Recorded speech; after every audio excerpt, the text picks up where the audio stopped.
Hello, ഒട്ടും പ്രതീക്ഷിക്കാതെ പോയൊരു ആൻഡമാൻ ട്രിപ്പിനെ കുറിച്ചാണ് കേട്ടോ ഞാൻ പറഞ്ഞു വരുന്നത്. ചെന്നൈയിലേക്ക് ഞാൻ എൻ്റെ PhDയുടെ ആവശ്യത്തിന്, എൻ്റെ റിസർച്ചിൻ്റെ ആവശ്യാർത്ഥം പോയിട്ടുണ്ടായിരുന്നു. അങ്ങനെ അവിടെ എൻ്റെ കൂടെ ഞങ്ങളുടെ കൂടെ ചെയ്തിരുന്ന ഒരു കുട്ടി ഉണ്ടായിരുന്നു, ദീപ്തി എന്ന് പറഞ്ഞിട്ട്. അവൾ ആൻഡമാൻ സ്വദേശിയാണ്. അപ്പോൾ ഞങ്ങളുടെ റിസർച്ചിൻ്റെ ഭാഗമായിട്ടുള്ള കാര്യങ്ങളെല്ലാം കഴിഞ്ഞതിന് ശേഷം അവൾ പറഞ്ഞു നമുക്ക് ആൻഡമാനിലേക്ക് പോകാം. ഞങ്ങൾ ആദ്യമേ ഇങ്ങനെ ജസ്റ്റ് ഒന്ന് പറഞ്ഞിട്ടുണ്ടായിരുന്നു, ചെന്നൈയിലേക്ക് പോകുന്നതിന് മുമ്പ് തന്നെ നേരത്തെ കഴിയുകയാണെങ്കിൽ നമുക്ക് ആൻഡമാൻ ഒന്ന് പോവാം, അവളുടെ അടുത്ത് അവളുടെ വീട്ടിൽ 2 ദിവസം സ്റ്റേ ചെയ്യാമെന്നൊക്കെ. അങ്ങനെ ഒരിക്കലും നടക്കുമെന്നൊന്നും വിചാരിച്ചിട്ടില്ല, ജസ്റ്റ് ഒരു വിഷ് പോലെ പറഞ്ഞു. അങ്ങനെ ഇതാ ചെന്നൈയിലെത്തി. നമ്മൾ രാവിലെ ചെന്നൈയിലെത്തിയത് കാര്യമാണിത് പറയണേ. പക്ഷേ അത് കഴിഞ്ഞ് ഞങ്ങളുടെ റിസർച്ച് പ്രോഗ്രാം എല്ലാം കഴിഞ്ഞ് 4 ദിവസം കഴിഞ്ഞതിന് ശേഷം ഞങ്ങൾ മെട്രോയിൽ ഇപ്പോൾ എയർപോർട്ടിലേക്ക് പോകാൻ നിൽക്കുകയാണ്. ഭയങ്കര എക്സൈറ്റഡ് ആയിരുന്നു ഞാൻ. അങ്ങനെ എയർപോർട്ടിലെത്തി അവിടെയുള്ള കാര്യങ്ങളെല്ലാം കഴിഞ്ഞു. ടിക്കറ്റിൻ്റെ കാര്യങ്ങളും മറ്റും എല്ലാം ചെയ്തത് ദീപ്തിയായിരുന്നു കേട്ടോ. അവളാണ് പിന്നെ എയർപോർട്ടിൽ ഫ്ലൈറ്റ് ടിക്കറ്റ് എടുത്തതും പിന്നെ അതുപോലെ തന്നെ ഞങ്ങൾ അവിടെ എത്തിയിട്ടുള്ള ഫെറി ടിക്കറ്റുകളും മറ്റും എല്ലാം അവളായിരുന്നു നോക്കിയത്. നമുക്കൊന്നും അറിയില്ല, അവളുടെ കൂടെ പോകുന്നതേ ഉണ്ടായിരുന്നുള്ളൂ. അപ്പോൾ അങ്ങനെ ഞങ്ങളൊരു 3 പേര് പിന്നെ പുറപ്പെട്ടു. ഇപ്പോൾ ഫ്ലൈറ്റ് കയറാൻ നിൽക്കുകയാണ്. അപ്പോൾ നമ്മളിങ്ങനെ ഭയങ്കര ആ ഒരു എക്സൈറ്റ്മെൻറ്റിലാണ്. ഫ്ലൈറ്റിലേക്ക് ഞങ്ങളിതാ ഇങ്ങനെ ബസ്സിനാണ് വന്നത്. എയർപോർട്ടിൽ നിന്നുണ്ടാവുമല്ലോ സ്പൈസ് ജെറ്റിൻ്റെ തന്നെ ബസ് ഫ്ലൈറ്റിൻ്റെ അടുത്തേക്കുള്ള, അതിൽ വന്ന് ഇറങ്ങി ഇനി ഫ്ലൈറ്റിൽ കയറിയിട്ടുള്ള യാത്രയാണ്. യാത്രയിൽ കാണുന്ന ആ വ്യൂസ് എല്ലാം ഞാനിങ്ങനെ കിട്ടുന്ന അത്രയൊക്കെ ഞാൻ എടുത്തിട്ടുണ്ട്. നോക്കൂ കേട്ടോ.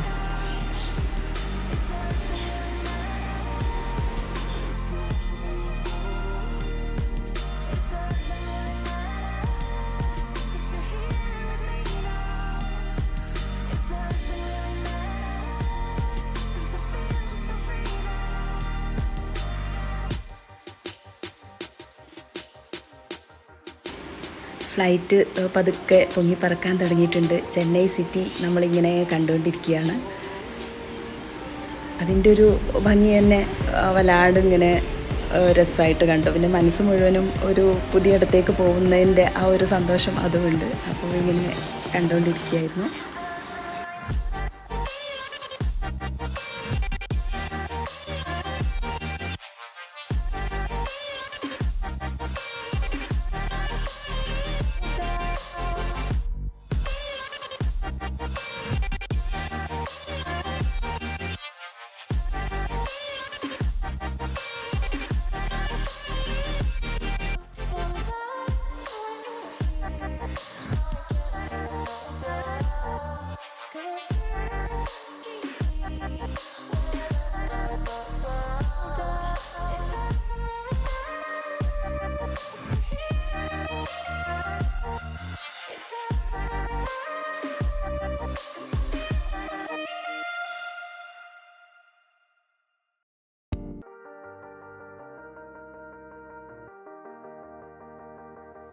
Sometimes when you're here, I can feel no doubt, 'cause you keep me.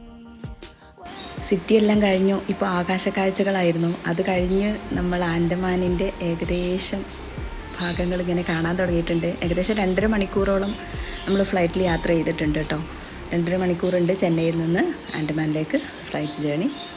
അപ്പോൾ ഇതാ നമ്മളിങ്ങനെ ആ കടലിൻ്റെ ആ ഒരു ബ്ലൂ ഗ്രീൻ ആ ഒരു മിക്സ് ചെയ്ത ആ ഒരു കളറൊക്കെ കാണാൻ തുടങ്ങിയിട്ടുണ്ട്. ഭയങ്കര സന്തോഷം തോന്നി.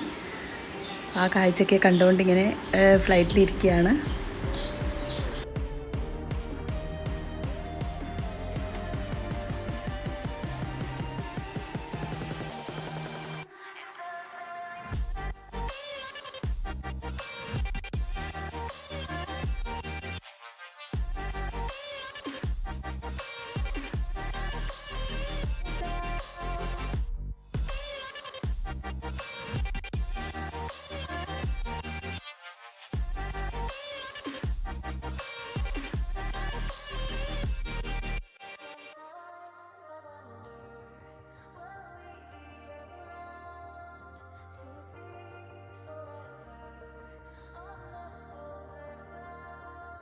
Sometimes when you're here, I can feel no doubt, 'cause you keep me.